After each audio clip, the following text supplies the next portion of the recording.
Good afternoon. This is Lauren Rava from the Integrated Care Resource Center, or ICRC. Thank you all for joining us today for this study hall call on aligning coverage for dually eligible beneficiaries using default and passive enrollment. So before we get started, I'd like to go over a few logistics.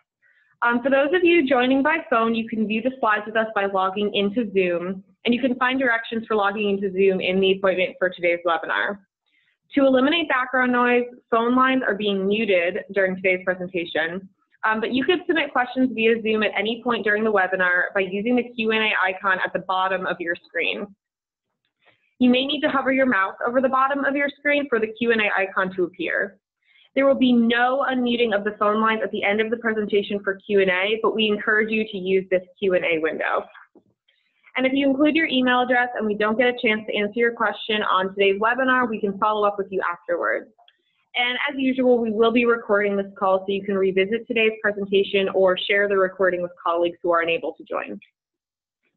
So our presenters for today will include Sharon Donovan from the Medicare Medicaid Coordination Office, as well as Tom Heiser from the Arizona Healthcare Cost Containment System in the Division of Healthcare Management in Arizona, and Patty Killingsworth from the Bureau of TennCare Long-Term Services and Support. This study hall call will start with a history of seamless conversion and describe the new process for default enrollment that will start in 2019. We will then explain states' roles in this process, including the need to identify beneficiaries newly eligible for Medicare. Tom Heiser and Patty Killingsworth will then describe their state's experience in implementing default enrollment. The webinar will also describe new passive enrollment authority for 2019, including criteria plans must meet to use this authority and the requirements for beneficiary notification. And I will now turn it over to Sharon Donovan. Great, thank you so much, Lauren, and welcome everybody. Thanks for joining us this afternoon. We're pleased to present some information on new Medicare tools for aligning coverage for dually eligible individuals. We'll focus mostly on the default enrollment, but as Lauren mentioned, we will touch on the new passive enrollment authority. Before I start though, when I use the words aligning coverage, what I mean here is tools that states can use to promote plans offering both a Medicaid managed care organization as well as a Medicare dual eligible special needs plans, and encouraging beneficiaries to be enrolled in both products so their coverage is aligned within the same organization, even though they're in two plans. We believe that aligning coverage is beneficial for the beneficiary and results in better outcomes. And so these are two small but meaningful tools to help states who want to use DSNPs as a platform for alignment. So we're on slide 6, if you're following along. And I'm going to start talking about default enrollment. Under new Medicare regulations, that's the term it used to be called seamless conversion. And again, it's a tool available to states who want to align coverage for individuals in plans in the same organization. In default enrollment, the focus is on when a Medicaid-only individual becomes Medicare and eligible, and connecting them to the DSNP in the same organization that's offering their Medicaid MCO, and that the person will continue to be in once they become Medicare and dually eligible. Next slide, please. So a little bit of background and history on seamless conversion. In 2006, Medicare announced this in what they call their call letter, and all Medicare Advantage organizations were allowed to request approval for default enrollment. Seamless conversion. So it could have been from a Medicaid MCO into a Medicare Advantage plan. It could have been from a commercial product. There were different pathways. Individuals had to be identified 90 days in advance and notified 60 days in advance of their Medicare eligibility. In April of 2016, we started highlighting this seamless conversion as a tool for states who are interested in using DSNPs as a platform for alignment. So we highlighted it, we provided some guidance on how plans can request CMS approval and how they could work with states to get advance notice of individuals who are becoming Medicare eligible. And this is critical because while one category of Medicare turning 65 is pretty readily apparent to most people, they have data on date of birth.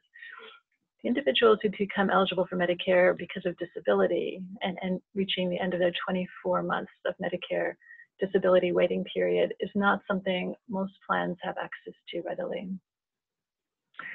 In October of 2016, CMS put a moratorium on new seamless conversion proposals, although ones who have been approved to date were allowed to continue. Next slide, please. In regulations finalized this past April, Medicare updated seamless conversion, calls it now default enrollment, and these new regulations are effective in 2019. We greatly narrowed the use of this tool to only DSNPs whose sponsoring organizations offer the Medicaid MCO. And again, DSNPs is the dual eligible special needs plans on the Medicare side. So whereas before any Medicare Advantage organization offering any non-Medicare products could apply, it's now limited to DSNPs who have an affiliated Medicaid MCO and where the person will stay in that MCO when they become Medicare eligible. Next slide, please. So I'm going to walk through a little bit of the requirements for the new default enrollment process. What happens is that the plan, the DSNP plan themselves, are going to submit the request to CMS via their CMS account manager. They use what's called the Health Plan Management System. That's how we communicate with plans in the Medicare side. And in the request, they're going to verify that individuals will remain enrolled in the affiliated MCO when they become Medicare eligible, that the state has approved the use of default enrollment in their state Medicaid agency contract. Sometimes it's called the MIPA contract. And states are going to provide information to the DSNP on how to identify individuals in the Medicaid MCO who are about to become Medicare eligible. Next slide, please. If they're approved, the DSNP has to provide an enrollment notice to beneficiaries that includes certain information, including differences in premiums and benefits and cost sharing between the current Medicaid MCO and the Medicare DSNP, beneficiaries' ability to decline default enrollment up to the day before the effective date, their ability to choose other Medicare options, original Medicare, standalone drug plan, another Medicare health plan, and how to learn more about those options. And they have to be able to send that letter 60 days in advance of the effective date being the start of their Medicare eligibility. Next slide, please. Other requirements include that they have a minimum quality, Medicare quality criteria of at least 3 stars, or no stars because they have too low an enrollment or a new plan, and that they're not prohibited by CMS to accept new enrollments. Next slide. So as I mentioned earlier, the states have a pretty significant role now in the new default enrollment process. A Medicare Advantage organization offering a dual eligible special needs plans can only do it really with state approval and the state's commitment to provide data on a monthly basis to identify those who are about to become Medicare eligible. So the approval comes through that state Medicaid agency contract. Sometimes you'll see the acronym SMAC or SMAC. That's already something that's in place. It's been a requirement for almost 10 years now that anyone who's a dual eligible special needs plans has to have a contract with the state. And those are written formal agreements about coordinating certain parts of care and information back and forth between the state and the DSNP. It does not mean the DSNP necessarily covers Medicaid benefits, nor that the state pays them for those Medicaid benefits. It's an agreement of cooperation and collaboration. So we would, at CMS under the regulations, we would need to look for the state to have approved that in that state Medicaid agency contract, or that they've interpreted their existing contract to implicitly approve the default enrollment, that is permitted. So if this is something that state's going to be interested in, the threshold question is, do you want to support this and DSNPs offering default enrollment? And if so, the first step, again, is looking at the state Medicaid agency contract and whether explicit language needs to be offered, or existing language can be interpreted as approving it. The second key feature is the state has to agree to provide to that DSNP information each month on those in their Medicaid MCO who are about to become Medicare eligible. We'll talk a little bit more about that, and my colleagues in Arizona and Tennessee, I know will talk a lot more about that. Next slide, please. So if you're interested in pursuing default enrollments with DSNPs in your states, or if the DSNPs who are sort of grandfathered already to do what was seamless conversion approach you, we encourage you to contact MMCO, the Medicare Medicaid Coordination Office, or the Duals Office at CMS early in the process, and there's an email there for reaching out, to reach out to your plans that you're interested in having participate in default enrollment. Look at your state Medicaid agency contract and determine whether you need to update it or that it can be interpreted to approve it. Support the plan in preparing its request package to CMS, and then figuring out how you will share data on upcoming Medicare eligibility for existing MCO enrollees. Next slide, please. I wanted, and we're on slide 14 for those who are following along, I want to make clear that getting those data, we have a range of resources, but it has been challenging for both states and plans to get those data, especially again on those individuals who become eligible through disability rather than age.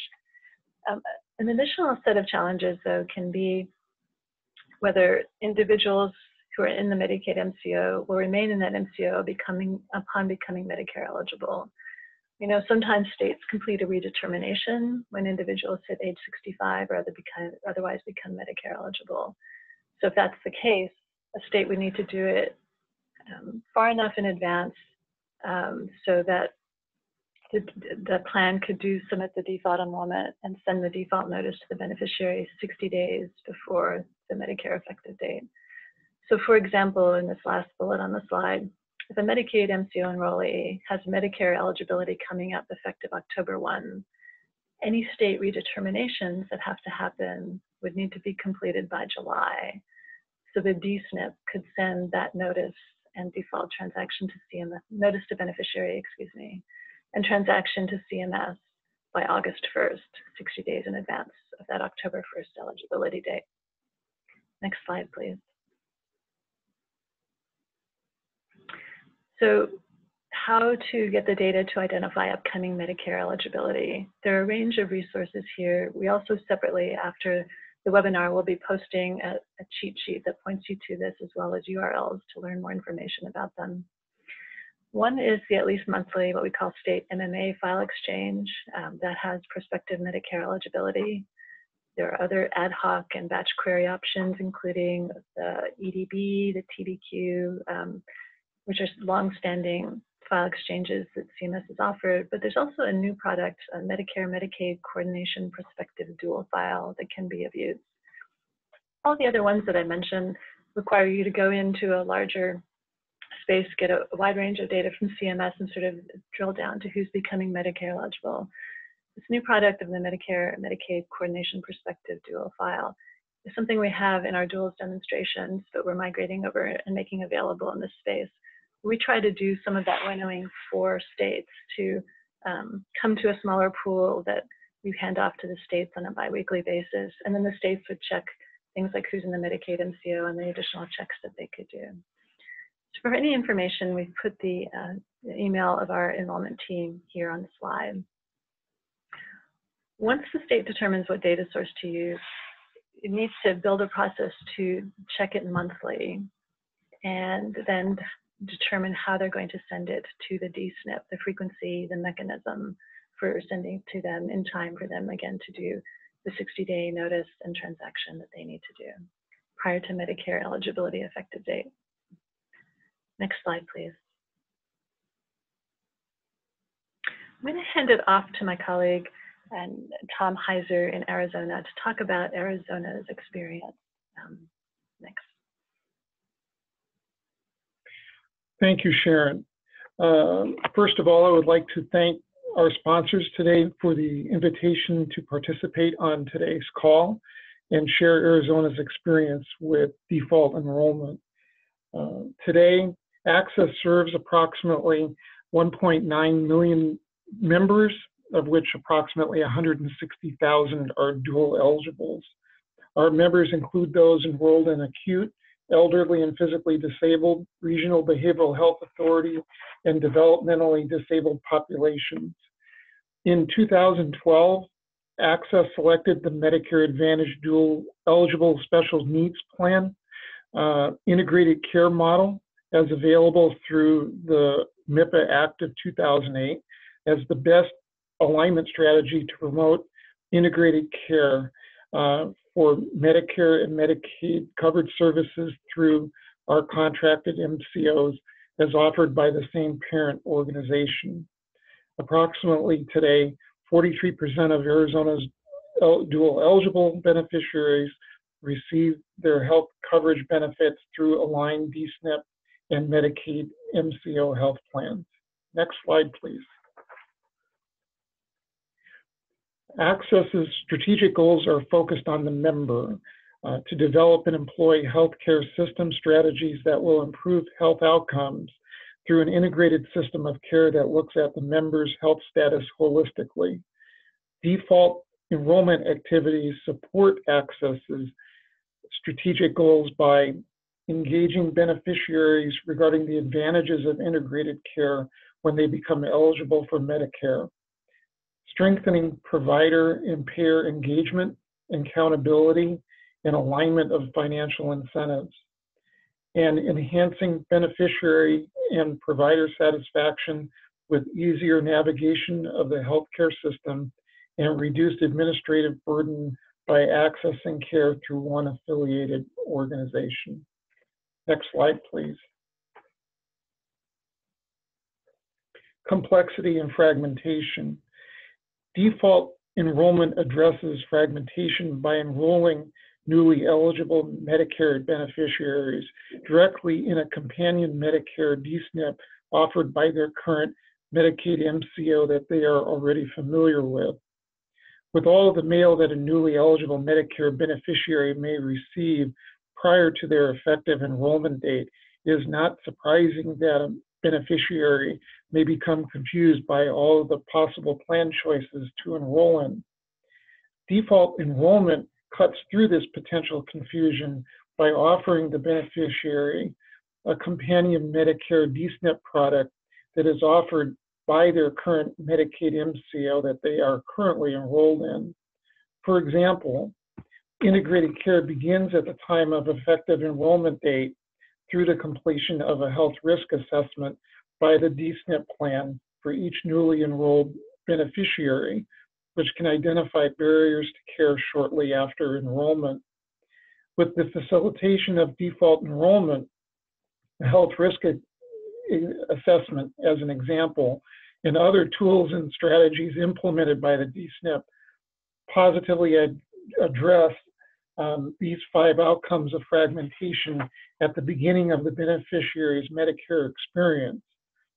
Since the inception of Access's DSNP's participation in default enrollment, our retention rate of identified newly eligible Medicare beneficiaries enrolled through default enrollment is more than 80%. Next slide, please. Complementary to Access's overall objectives are strategic alignment objectives through the DSNP model for our dual eligible beneficiaries include improved health status, improved access and sharing of data, increase in integrated care coordination and service utilization, a decrease in medically unnecessary services, fewer pharmacy contraindications, promotion of primary care services as opposed to accessing care through a local emergency department, increase in member satisfaction, improved accountability of care for providers and member engagement in their healthcare decisions, and administrative efficiencies across stakeholders.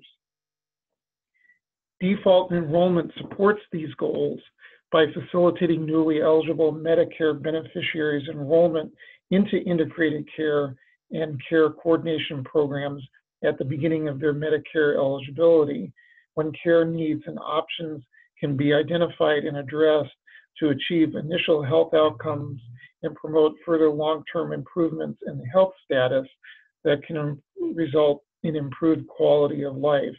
And some of those factors include social determinants of health, environmental modifications, and so on. These goals and strategies can be applied to all participating dual eligible population categories and groups, the aging in or aged population, and the disabled in various settings. Such care integration is not only among different population groups, but also addresses the different types of care needed holistically to synthesize how different aspects of physical health, behavioral health, and social determinants of health combine to provide a complete picture of the beneficiary's overall health status and what strategies can be employed by the DSNP and the Medicaid health plan partners with the beneficiary and their care teams to improve the beneficiary's health outcomes. Next slide, please. This slide summarizes briefly a study performed by one of our Medicaid MCOs of their enrolled dual eligible beneficiaries. The key findings are summarized here. By employing strategies to integrate care through a common organization, communication within the organization between the DSNP and the companion Medicaid health plan, and vice versa, regarding beneficiaries' addressable health conditions in situations where the member is currently, and the care coordination activities that can be applied to positively affect a member's health outcomes and quality of life. These results demonstrate how successful integration of services can be in producing these kinds of results.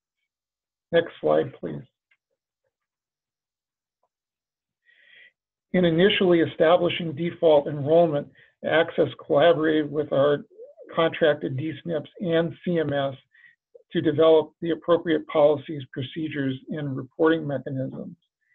So in identifying members who will be newly eligible for Medicare, Access uses the monthly EBB file or the eligibility database file from CMS to identify prospective newly eligible beneficiaries in advance of the applicable timeframes. For the second bullet, notifying via the monthly 834 enrollment file, Access developed a prospective Medicare flag in a program in the members' daily 834 file that we send to the plans that is generated after the EDB file from each month is loaded to the member recipient database. The prospective Medicare indicator program then runs against the updated EDB and eligibility database, and this occurs roughly around the 5th of each month. The daily 34, then 834 file at that point, around the 5th of the month when it is sent, includes those identified prospective Medicare members to the plan. For the plans then notifying the potentially aligned members within 60 days, the plans do use CMS approved notices to inform them of their upcoming default enrollment, and which also includes opt-out capabilities available up to their effective Medicare enrollment date, and also are available for 90 days after their effective enrollment date. For the fourth bullet, those who opt out are excluded from any further default enrollment activity. Note that default enrollment is essentially used only one time only, and that is when the beneficiary first becomes eligible for Medicare. And since inception with our program here in Arizona in the fourth quarter of 2016, we have successfully effectively enrolled more than 7,000 newly dual eligible members to align Medicare and Medicaid health plans. Next slide, please. So with regards to the questions, with regards to the default enrollment process, So why is the ability to leverage default enrollment important to Arizona? Well, it is important to us in supporting our integrated care objectives. The earlier we can address the beneficiaries' healthcare needs, the more potential treatment options and prevention strategies that may be available to be employed and can improve the member's health status and the whole person can be applied earlier and also potentially reduce the potential for future unexpected episodes of care. The second question, in terms of how the state has supported the DSNPs in obtaining CMS approval for default enrollment, we have collaborated with the DSNPs and CMS, including the plan's account managers on the DSNP side as part of the application process. We developed a standard operating policy and procedure that takes into account CMS's requirements. We have also participated in establishing the initial data elements for default enrollment reporting to CMS, including the reporting template. Communicating with beneficiaries in the third question, and education as well. We permit the DSNPs to communicate directly with the newly eligible beneficiaries following CMS's marketing and enrollment guidelines. And that includes what is necessary around the 60-day prior notice to the members, which includes plan contact information in a variety of ways. Next slide, please. Opportunities. So challenges encountered in sharing data with the plans. One of the largest opportunities here is consistency in communicating the identification of the potential Medicare beneficiaries to the DSNPs. Arizona uses a daily 834 file process to do that. An important takeaway, as always in the case with implementing integrated care strategies for dual eligibles, is to initiate communication early and often with all participating stakeholders, both internally within your respective organizations and also externally with your DSNP partners. I can't emphasize those working relationships enough. It's a real key to the success of our program. Identification of any potential issues, whether data, whether data-driven or not, early in the process contributes to later success in default enrollment activities. Other operational challenges. One that I will share with everyone is consistency in interpretation and communications of effective instructions for the reporting process is helpful. The template with instructions that are agreed upon can help with the consistency, so everyone is comparing apples to apples. So when a state decides to look at how well its different contracted DSNPs are performing over time with default enrollment, it's helpful to have everyone on the same page as to what the different data elements represent. Also note, for the ACA expansion Medicaid eligibles, if their incomes remain too high when they become Medicare eligible, they will not necessarily participate in this program and will be disenrolled. We do have one example of a plan here in Arizona that had a large number of ECA expansion eligibles that they were receiving through their regular auto assignment algorithm process on the Medicaid side. And so when it became noticed that some of these folks were becoming Medicare eligible, we did go back and look to see if their incomes were remaining above the categorical thresholds, and in turn they would not be dual eligibles, and so then they would not be participating through default enrollment. Next slide, please.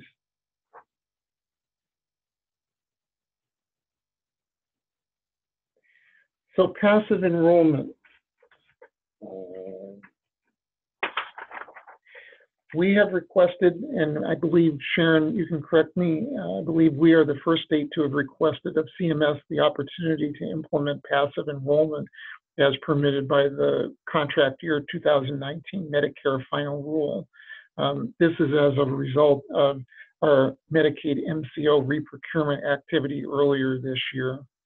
In making this request, Access recognizes the importance of this opportunity and tool to maintain alignment of a beneficiary's new Medicaid MCO assignment or choice with its companion DSNP. In this way, our alignment efforts since the inception of our DSNP care integration model can continue using the new affiliated organization. During the fourth quarter of this year, Access will also be sharing with the new Medicaid MCOs, companion DSNPs, their transition dual eligible care coordination data that's available prior to January 1st, so that transitions of care for currently aligned dual eligibles can be successfully accomplished. And we recognize fully that this is dependent on the process that we are participating with CMS currently, determine whether the DSNP or a participating requesting DSNP will be eligible to participate in passive enrollment. So I want to thank everyone for the opportunity to share Arizona's experience with default and passive enrollment today. And I'll turn it back to you, Lauren. Thank you.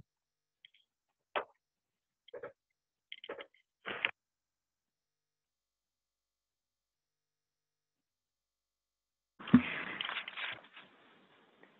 think we're going to transition now and introduce Patty Killingsworth in Tennessee. Patty, I'd love to hear what your experience in Tennessee is. Thanks, Sharon, and thanks, Tom. I think you're going to see a lot of commonalities between our experiences in Tennessee and the experiences in Arizona, and really a lot of commonalities between our two state systems as well.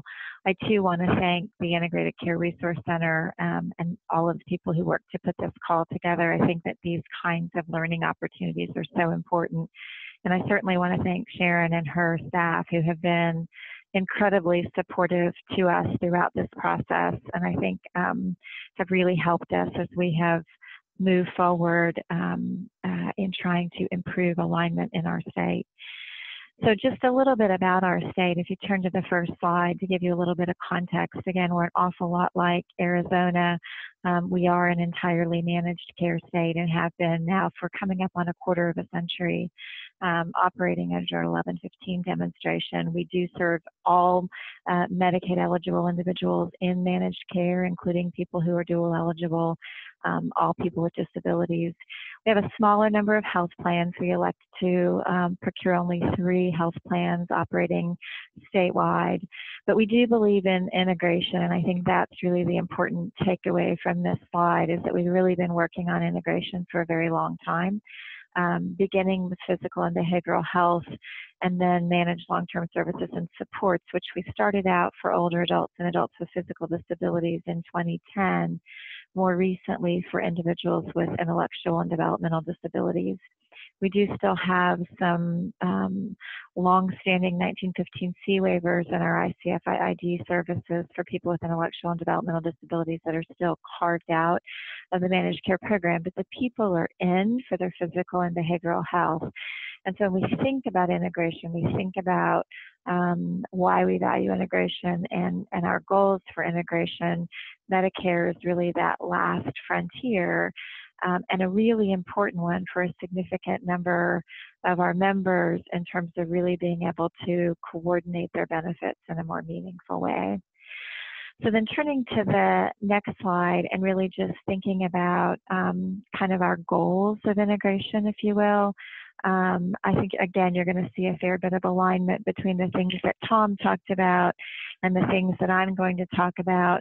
If you turn to the next slide, we too are very much focused on better coordination of services. We certainly want to have a single entity who is accountable for all of the different kinds of services and supports that an individual would need. So across the spectrum from preventive care to long-term services and supports, and all of the different benefits that are involved across all of those different components of the healthcare delivery system.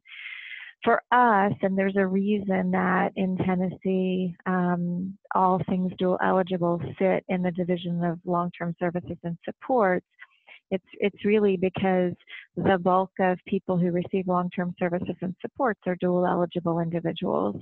And it's also because the way that people use certain Medicare services is really the single largest determinant of the kinds of Medicaid long-term services and supports they use. And it's really about that Medicare SNF benefit.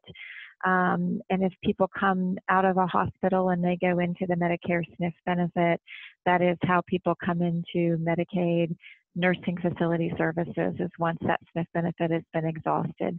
So in order for us to really be able to impact how people utilize Medicaid long-term services and supports, we really have to be able to coordinate the Medicare benefit as well. And I'll talk a little bit about the data in this particular area is incredibly powerful. I wish now I had included it on the slides, but we have 3 DSNPs who are also Medicaid managed care organizations. So we have 3 sort of long-standing DSNPs that predate our policies around this issue that are not Medicaid MCOs, and the patterns of LTSS utilization among the full benefit dual eligible members across those health plans are vastly different, with much more significant utilization of home and community-based services among the Medicaid managed care organizations, companion DSNPs, than among those who aren't responsible for the Medicaid benefits. Just a significantly different pattern of utilization there. Certainly, we believe that integration has significant potential to achieve better health and quality of life outcomes. We think it's better for people, and that we can demonstrate improved health outcomes when we can better integrate and coordinate their services. We are trying to impact the growth of both Medicaid and Medicare, and believe that there's significant potential to do that, particularly for full benefit dual eligibles who have so many more comorbid conditions. And then finally, we really do believe it can be and should be a better experience for people, that we should be able to coordinate services in a way that is less confusing, less frustrating, and more attuned to the individual needs and preferences of people who receive those services. So then turning to sort of the way that we've gone about it in Tennessee, our approach to dual alignment, looking at the next slide, is to leverage the Medicare Part C Authority and that DSNP platform as the way to try to align the benefit plans for full benefit dual eligible members. We started out pursuing a financial alignment demonstration for a number of reasons, decided that wasn't the right thing for us at that time. We remain hopeful that there will be new, more integrated opportunities on the horizon in the future, but in the meantime, have really tried to maximize the flexibilities of this authority. We've had long-standing MIPA agreements with our 3 Medicaid MCOs, 2 of them since 2010, the 3rd one since 2012, but that's really when they first began operating a DSNP. And then turning to the next slide, talking about how we can leverage procurement processes to really help us, I think, with alignment efforts. So as we sort of began to really focus on DSNP as our alignment strategy, we were entering into a Medicaid procurement process and decided to require through that procurement process that all of our Medicaid MCOs would be required to offer companion DSNPs. And then we went a step further as we thought about how do we balance enrollment in the face of a procurement. We decided to prioritize that realignment and that alignment between Medicare and Medicaid.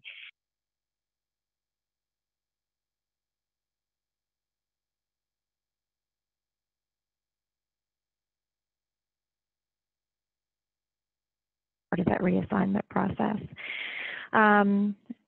We now have all 3 of our Medicaid MCOs who are, Patty? yes. Excuse me, Patty, we lost you for 1 second.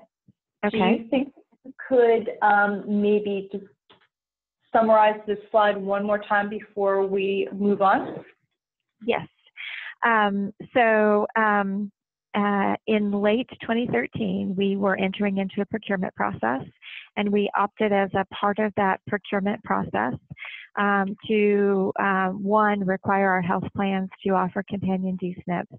And then we, in turn, as we were looking at enrollment balancing across those now 3 statewide health plans, prioritize the alignment of members. So where we could reassign a member to a different Medicaid MCO that would align with that member's Medicare D-SNP, we did that, always with the ability to opt back if they chose not to do that, but really trying to utilize that procurement and subsequent reassignment process to achieve alignment.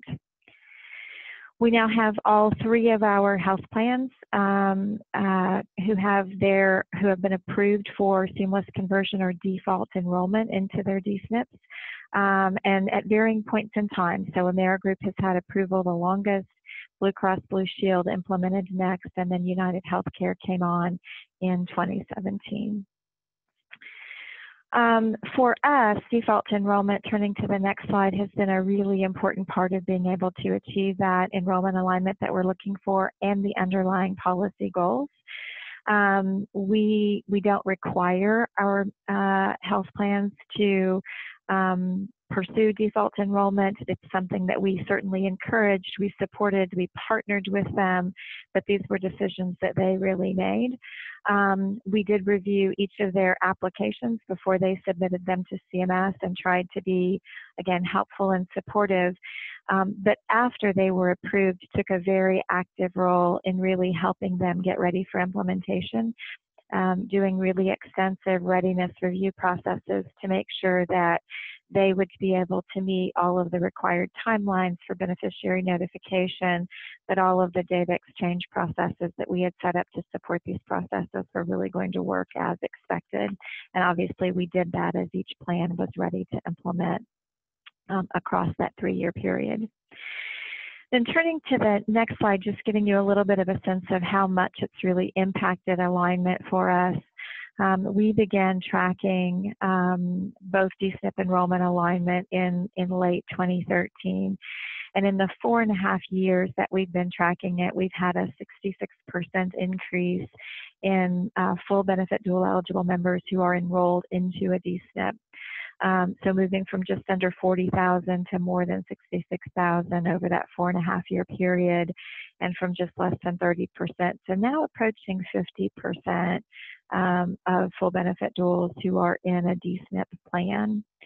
Then if we turn to, so how many of those are actually in aligned arrangements, there's a slightly larger increase in people who are now in aligned arrangements. So from about 23,000 members in aligned arrangements to more than 41,000. And so if you're in a D-SNP, we're now at 62% that are aligned. That number would obviously be higher if we had elected to no longer contract with the 3 D-SNPs that are not Medicaid MCOs. That is not to date a policy decision that the state has elected to make, and that results in about 8,300 full benefit duals who are sort of automatically not in a line situation since their D-SNP is not a Medicaid health plan. Moving to the next slide and sort of looking at this on a health plan level, you'll see that both D-SNP enrollment and alignment vary pretty significantly by health plan. And some of that is really about when they came to the market.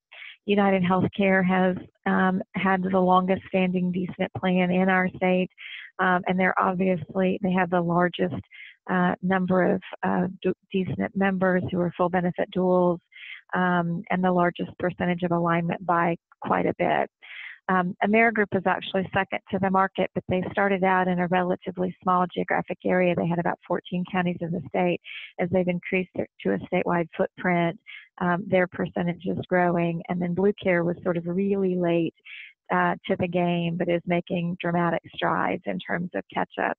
We're enrolling about 500 members a month through the default enrollment process across all three of the health plans.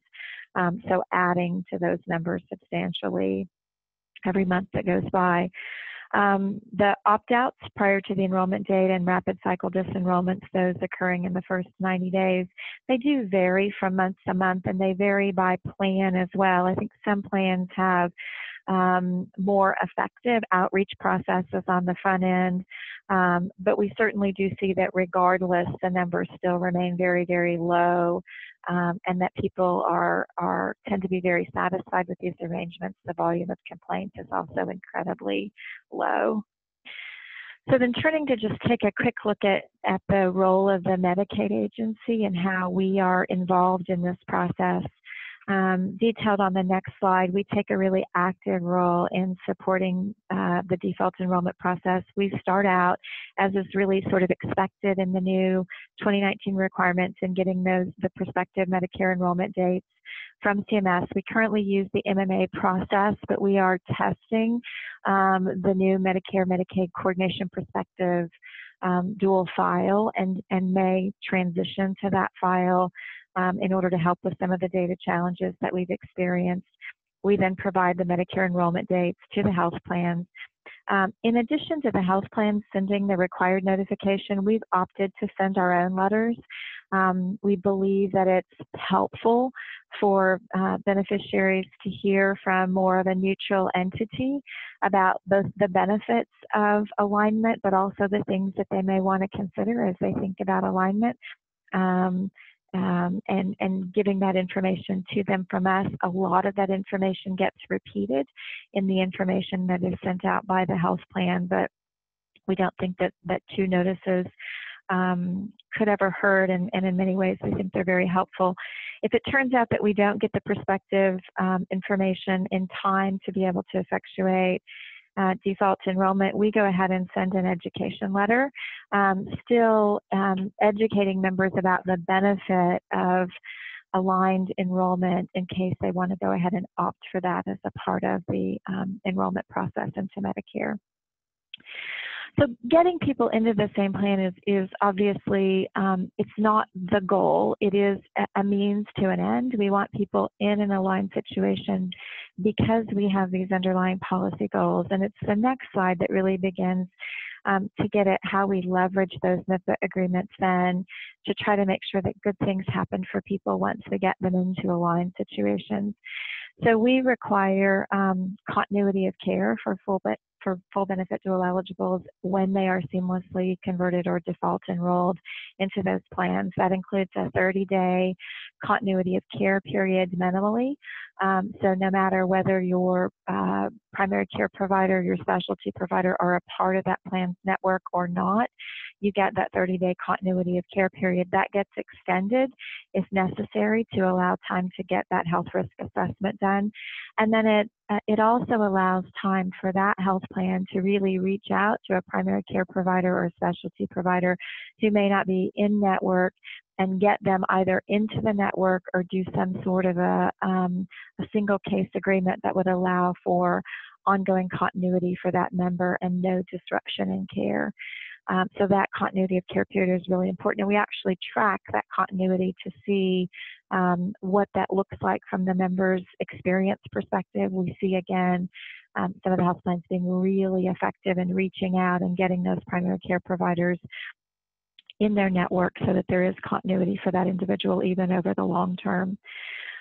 We also require that when they're developing their D-SNP network, that they are specifically targeting overlap of D-SNP providers with their Medicaid network. Again, trying to make sure that there's a seamless transition of care for full benefit dual eligible members.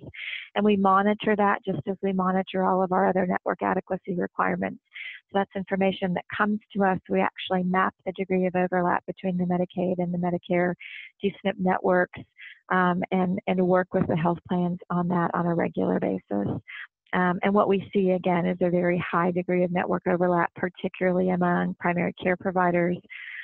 We have a 98% plus for some of the plans, continuity of primary care providers at the expiration of the continuity of care period. So if they're not in network when the person transitions, during that continuity of care period, they're brought into the network, even if only for that individual member.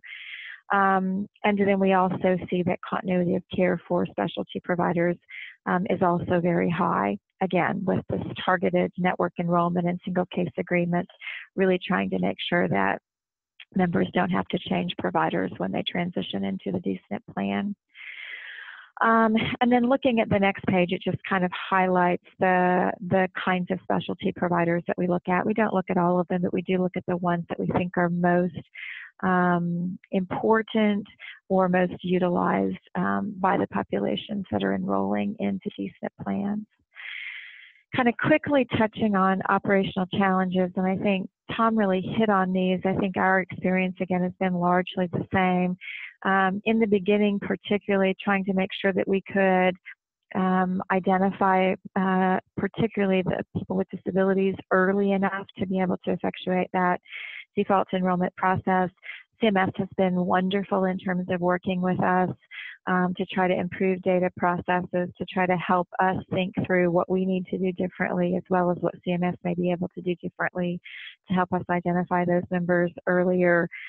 We're very hopeful that this new file may prove to be very beneficial for us. Certainly the transitions from the HICN number, or to the from HICN to the new MBI number is going to pose some additional challenges for us as well. I didn't get that right on the slide. And then finally, procurements can be both a challenge and an opportunity. I talked about the opportunity earlier. They can certainly be a challenge as well because Medicaid MCOs can change. And so we're hopeful that the new passive enrollment process will be helpful in that regard. I think another thing that can be very challenging for states is the assignment logic that's used on the Medicaid side, and really being able to put all of that together in a way that prioritizes and values alignment as we think about how members are assigned. So for example, if a full benefit dual eligible loses Medicaid eligibility and they come back in, we want to be thoughtful about how to get them back into an aligned arrangement as quickly as we can. And so that's really it for us. I think, you know, as we look back over this journey now that's approaching 5+ years really that we've been focused on this, I think we have found it to be incredibly beneficial, and one that is continually challenging us to think about what's the next step for us and how do we, one, continue to support alignment, but two, really leverage these processes to achieve our policy goals. So I'll turn it back to Sharon, I think. Thank you so much, Patty. Really appreciate your sharing Tennessee's experience with this. Before we open it up for Q's and A's, I'm going to just talk briefly about the new Medicare passive enrollment provisions in the regulations that were promulgated back in April for the 2019 contract year. See, Medicare has always had a narrow passive enrollment authority for cases of immediate harm to the beneficiary or an unexpected mid-year termination of the plan. In the regulations issued a couple months ago, we expanded it for another limited situation, which is in cases in which a dual eligible beneficiary is in an integrated care, meaning they're in both a Medicare managed care plan and a Medicaid managed care plan offered by the same organization. And there's going to be a disruption to that integration that we can passively enroll them into another integrated product on the Medicare side to retain their continued access to integrated care. we go into the next slide, I'll talk just a little bit again about it. There are some examples of when that disruption could happen.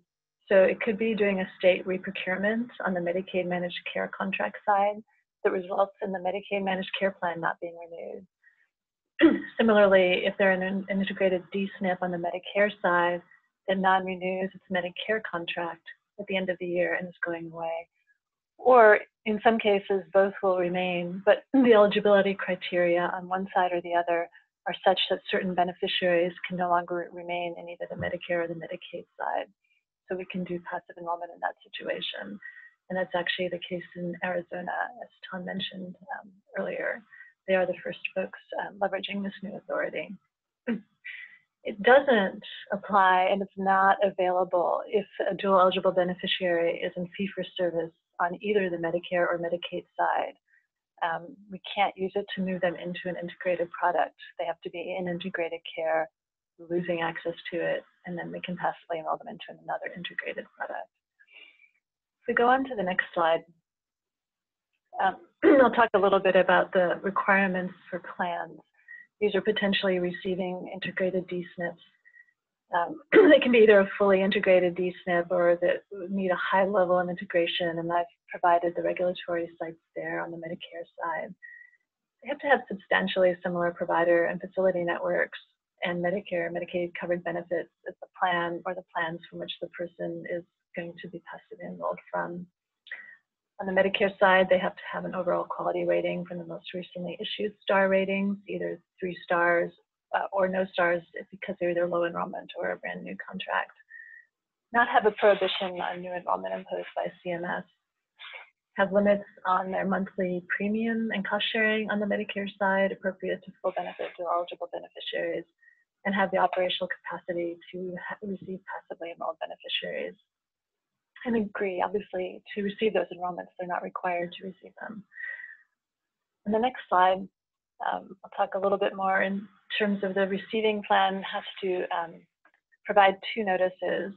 So an integrated D-SNP is going to receive individuals through this passive enrollment authority and send 1 letter 60 days in advance of the passive enrollment effective date and a second reminder letter 30 days in advance of the enrollment effective date. And each notice has to describe the costs, the benefits of the plan, how to access care under the plan, and be very clear about their ability to opt out or decline that passive enrollment and choose another Medicare plan. Next slide, please. I put here some additional resources. The Medicare Managed Care Manual, Chapter 2, is where they talk about enrollment, including the updates on the default enrollment that I mentioned earlier, as well as this passive enrollment. Late breaking news, it was just posted to the web today, the updated version. So we can get you that link, and should you want to look at that level of detail on the Medicare side. We're also going to make available after this webinar a set of FAQs around the default enrollment. So a lot of what we said in this PowerPoint presentation, but in a Q&A format. And then, as I mentioned earlier, we'll have a bit of a cheat sheet on different CMS files that provide data to states on upcoming Medicare eligibility and how to learn more about them. With that, I think that we are ready to open it up to questions from folks on the call. So I think we've given you the instructions on how to do that. The slide here tells you and reminds you how, and please do submit them.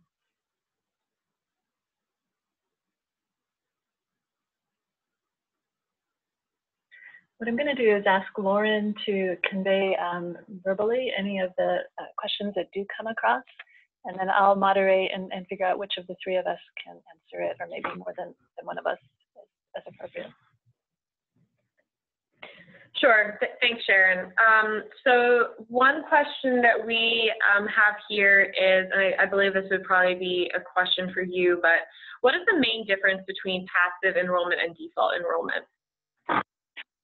Sure, they are similar in that we are taking an action and enrolling on behalf of a beneficiary into an integrated product. But they're a little bit different in that in default enrollment, it's a very specific situation of somebody about to become Medicare eligible who is right now Medicaid only. There's some similar notification requirements, advance notification. there are similar plan requirements, but the default plan requirements are not quite as rigorous. And it is an ongoing process on the default side. Passive enrollment is going to be a very limited one-time step in a given year when an integrated product, one side or the other, the Medicare or the Medicaid side, is no longer available. And we will be working in close tandem with the state to determine a passive enrollment into another integrated product. Those will be sort of as needed situation, but again, quite rare. Great, thank you so much. The next question that we have here, I believe it would probably be for Patty or Tom, but the question is, can you describe the data challenges that you encountered in the identification of prospective enrollees? Why don't we start with Patty and then do Tom after that? So I think our experiences have largely been the same, and that it's really been around being able to identify members who are attaining Medicare eligibility following their 2-year disability period in time to be able to effectuate the notification process. Oftentimes we would get a record, but it might not be a complete record. We might get different prospective enrollment dates depending on the data file that we were looking at. So we might get one date from Social Security, but a different date from MMA, and just knowing which date was the date of record could be challenging. Oftentimes the files were missing HICA numbers, and so those are the kinds of and we would ultimately get the entire record, but sometimes by the time we got the entire record, it would be too late to be able to send the advance notice. So I think things have gotten better, and we're certainly, again, hopeful that this new file, which is really, I think, intended to help identify earlier, will be very beneficial in overcoming some of those challenges. Tom, I don't know if you want to talk more about that. Yes, thanks, Patty. This is Tom in Arizona. I can echo Patty's comments. Those are similar experiences for us here in Arizona. What some of our struggles have been initially have been around some of the volume of members potentially month over month actually in the file that we receive. So we're working with CMS and MMCO to try to identify what those circumstances might be.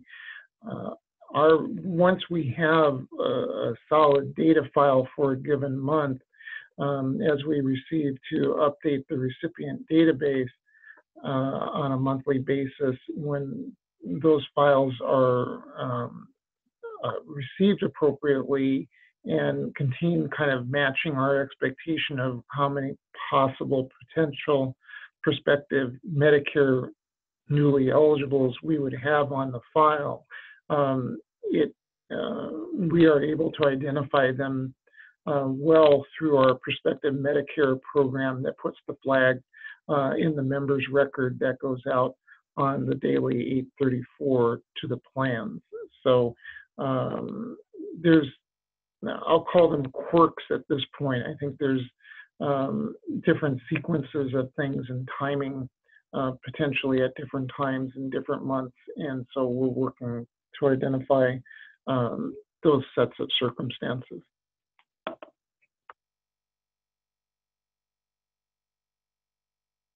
Thanks, Tom. Lauren, do we have any other questions in the queue? Sure, yeah. The next question is, what are the options if a beneficiary's entitlement to Medicare is retroactive? Should they be excluded from the default enrollment process? This is Sharon.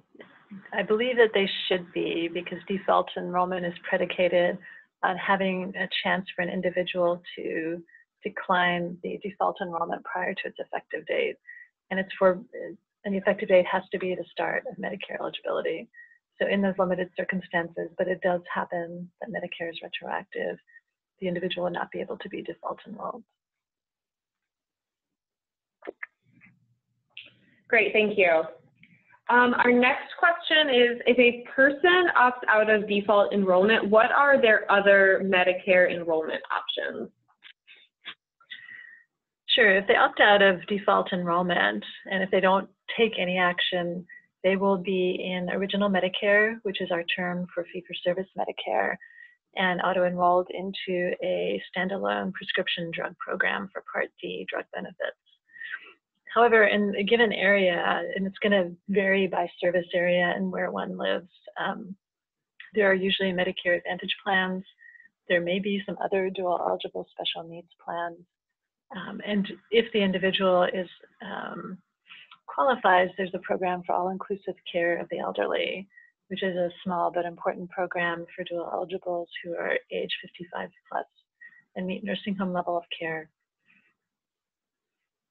So it's gonna vary by where they live, what the options are, but there's always going to be original Medicare. Thanks so much, Sharon. The next question would be probably for the states. So just like a general question, what additional resources have you seen that have been needed from states for this?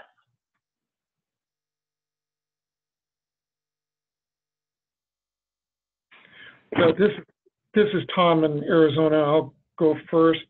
One of the primary pieces for us was to work with CMS and the plans in developing the initial reporting template for the default activity. So we do have right now currently 6 data elements that we require our DSNPs to report on a periodic basis, and it covers the span of time from when the prospective Medicare potential eligibles are identified 90 days prior, and it carries through the effective enrollment date, and then also extends all the way out to the second opt-out period after the effective enrollment date. So it spans from basically in reporting of activities from 90 days prior to the effective enrollment date for a potential default enrolled member all the way to 90 days after that effective enrollment date in Medicare. From Tennessee's perspective, I guess from a resource perspective, we haven't really added a lot of resources to be able to do this. I mean, we certainly worked with our IT shop on all of the file transfers and all of those things that needed to happen. Joining me on the call is our director of our MLTSS program for older adults and adults with physical disabilities, and she also leads dual eligible operations and initiatives. So, you know, in that regard, we've added, I guess, staff capacity and focus around all things dual eligibles, but it's really closely aligned with our MLTSS work, because about 90% of that population is dual eligible. But beyond that, we don't have additional dedicated staff or other resources. We've just done this within our existing operations. Great, thank you so much. Another question we have here is, if states aren't in a position to support default enrollment now, but are in the future, can a DSNP come in at that future point in time to request default enrollment? This is Sharon, and the answer is yes. There's no time limit on when one can start or come in with a request. We do recognize that the new state roles might take a bit of time for states who are interested in this to wrap themselves around. Hopefully, as with Arizona and Tennessee, not too resource intensive, but there are some steps, including the data sharing, that take a little bit of time to set up. So if it's not possible to do that in the near term, we still encourage states who are interested to pursue it, stand up what they need on their end, get in touch with us. We will help as much as possible, and then work with their plans to submit a request in the future. So what that would mean is for the plan, they would have to stop that, what they now call seamless conversion, effective in November, because that would be when the January 19 effective date would be and the new regulation holds. But they can come back in with a request at any time, and as long as they meet the criteria, then they can start and pick up whenever that approval comes through.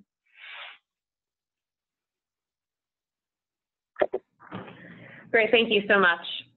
Another question is, where can states learn more about the state Medicaid agency contract?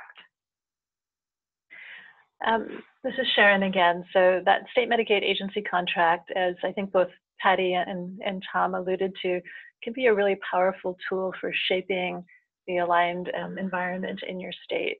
So DSNPs have to have a state Medicaid agency contract with the state. And while there's some minimum requirements, states have all the latitude in the world to go much further beyond it, and states like Tennessee and Arizona have. We have I think it's a brief on the Integrated Care Resource Center website. We can send the link afterwards for folks who want to learn a little bit more about that, not just for default, which is one place where you would need to document the approval for default enrollment, but just to understand the range of options if you're interested in pursuing the DSNPs as a platform for aligning coverage for dual eligible.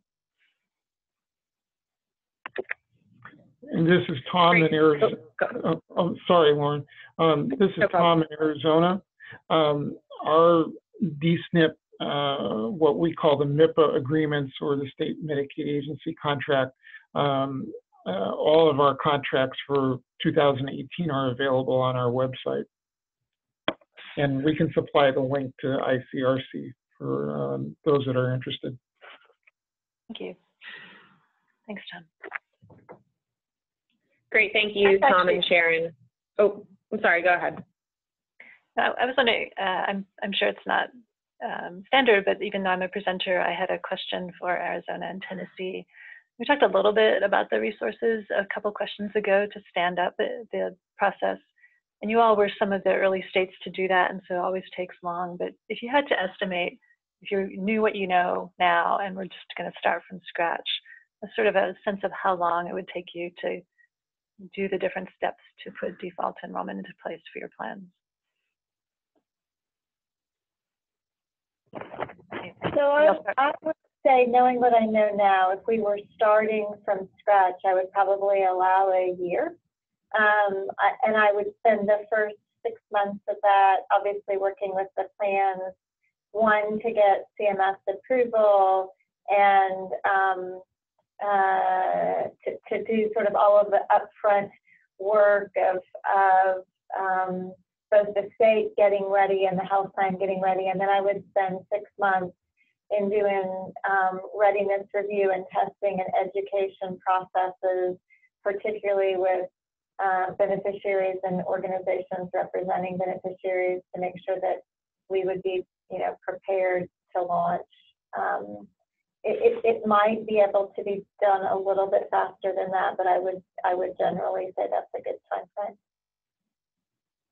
Thanks, Betty. How about you, Tom, in Arizona? Yes, thanks, Sharon. I would second that, knowing, and I kind of came into the middle of this, so I don't have necessarily all of the initial history regarding the process, but certainly working with the plans to develop the standard operating procedure and, if you will, the reporting templates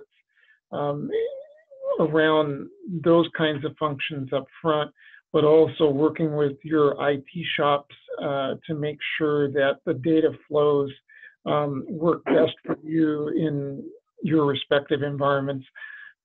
Sharon's alluded to the cheat sheet, if you will. They'll have some of the different file types that are available that CMS can make available to states for default enrollment purposes.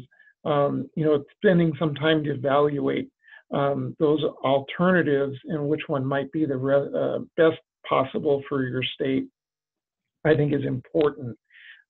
So Yeah, I agree with Patty.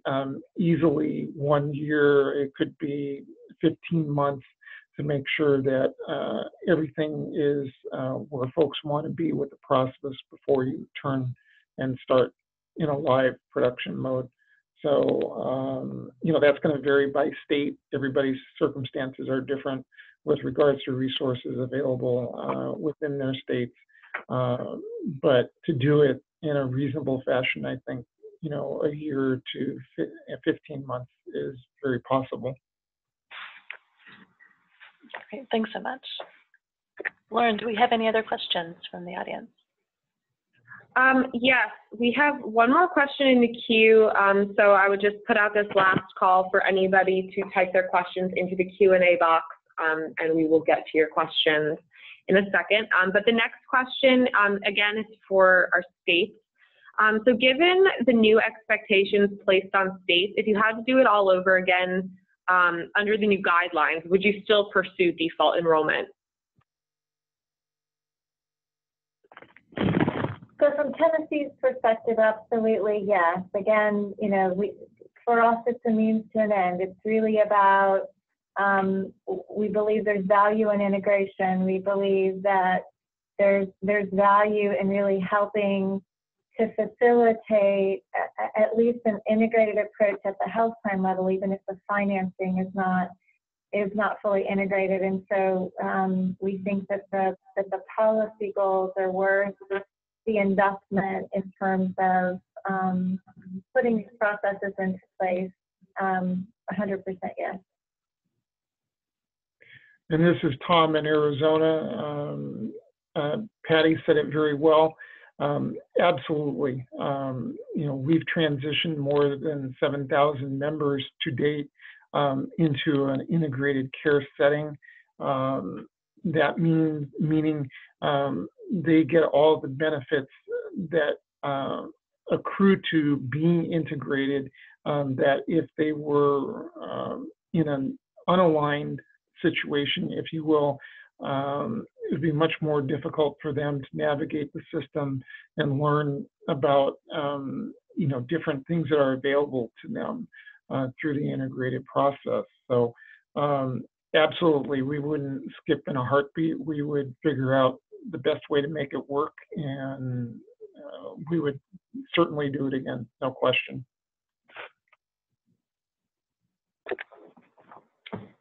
Great, thank you both so much. I don't see any more questions in the queue, so I think we will wrap up the webinar. I want to say thank you again to all of our presenters and our partners at CMS, and to all of you for joining us today.